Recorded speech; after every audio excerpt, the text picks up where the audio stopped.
The early life of Frederick Douglass. I was born Frederick Augustus Washington Bailey in Talbot County, Maryland, on a plantation owned by Colonel Edward Lloyd. More than 20 years of my life were spent within the peculiar institution known as slavery. The name by which I am best known, Frederick Douglass, was taken after my escape from slavery as I embarked on a new life as a free man. The journey that I call my life has been one of suffering and celebration. I've been kept in chains and I have conferred with presidents. I have been beaten and I have fought back. Some would say I have led an incredible life, an assertion I am not willing to make, for I am just a man. Yet, all men have a story, and this is mine. I do not know my age, for I have never seen any record of my date of birth. This is not uncommon for slaves, most of whom know as little of their ages as horses know of theirs. I do not recall having ever met a slave that could tell me of their birthday. Most masters I have met preferred to keep their slaves ignorant of such things, depriving the slaves, by bits and pieces, of that which affords them humanity. I was raised by my grandmother, Betsy Bailey, knowing little of the conditions of slavery in my early years.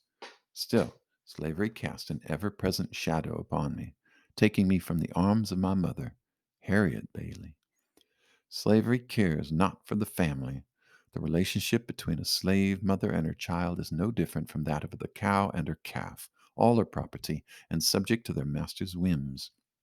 In my life, I saw my mother no more than 4 or 5 times, and then it was only for brief, fleeting moments that allowed for very little by way of familiarity or comfort.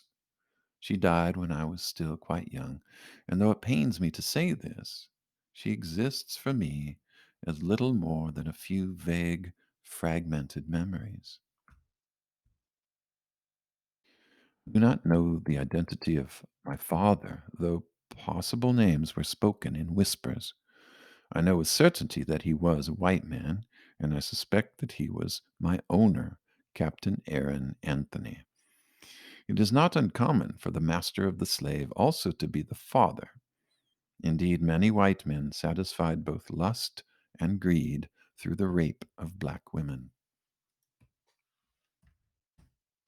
Not knowing the date of my birth or the identity of my father, combined with the vague, fleeting memories of my mother that mock more than they comfort, it all haunted me as a child and remain as burdens that I carry to this day.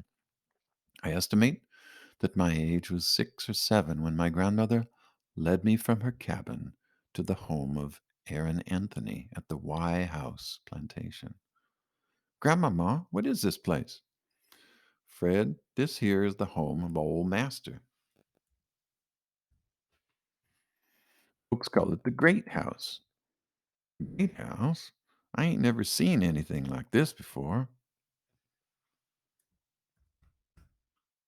Family I had never known before greeted me, including my older brother and sisters, Perry, Eliza, and Sarah, not to mention numerous cousins. This here your family, Fred. These my kin? That's right. Now you go on and play. They were people previously known to me only in name, suddenly made real. It was both invigorating and overwhelming. We played, I suppose all children play, too young to be fully burdened by the reality of what we were, the property of another. It was not the first time my grandmother had delivered a child over to the world of slavery. I have to stop now.